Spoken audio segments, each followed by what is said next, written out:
We are going to try on the saddle that fits that gray Arabian horse there. Let's see how this pans out. We are going to check the level of the seat. Look at the pommel and the cantle. The cantle should be a little higher than the pommel, but not by much. As you can see, the pommel is a bit higher than the cantle, meaning that the center is towards the back and that the tree is narrow. To simulate a rider's weight, we are going to place pressure on the back of the seat. We can notice how the panel is pressing into Maestro's loin. As we look down the gullet, we can see all the way through it and see that it isn't on his spine. However, the panels are causing pressure in the incorrect place of his back.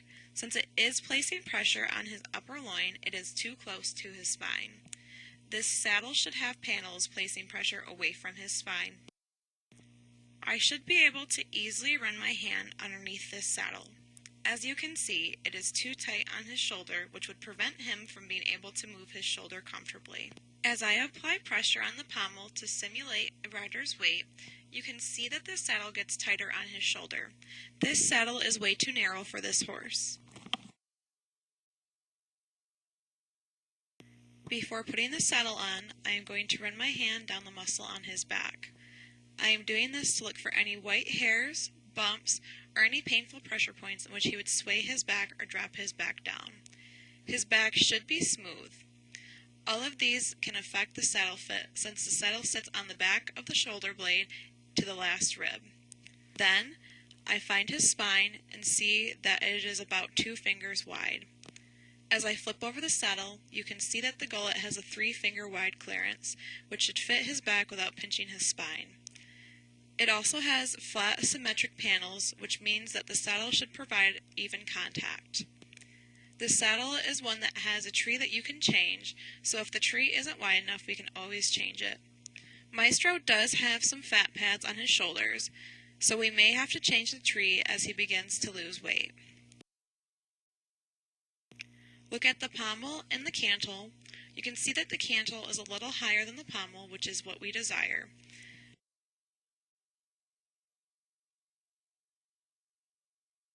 I should be able to run my hand all the way underneath this saddle.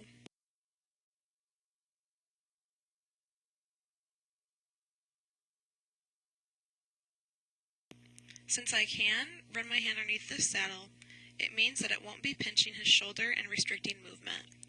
You can see that the back panel is on his loin and doesn't have too much room underneath it, but it still can provide the correct amount of pressure on his loin.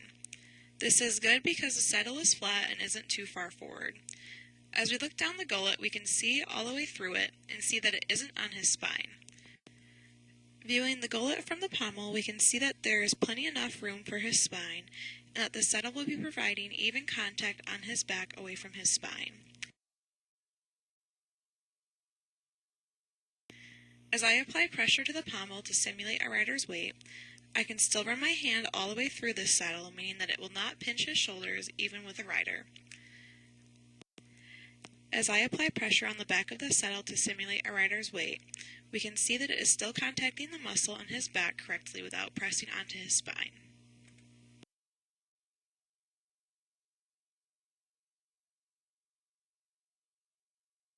Now that we have saddle pads and a girth on, we can see that I am still able to run my hand underneath this saddle.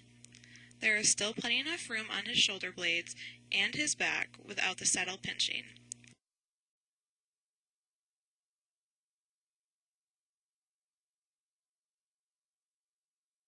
Now that we have a rider in the saddle, we can see that I can still fit my hand underneath the saddle and he can easily move his shoulders even with the extra weight.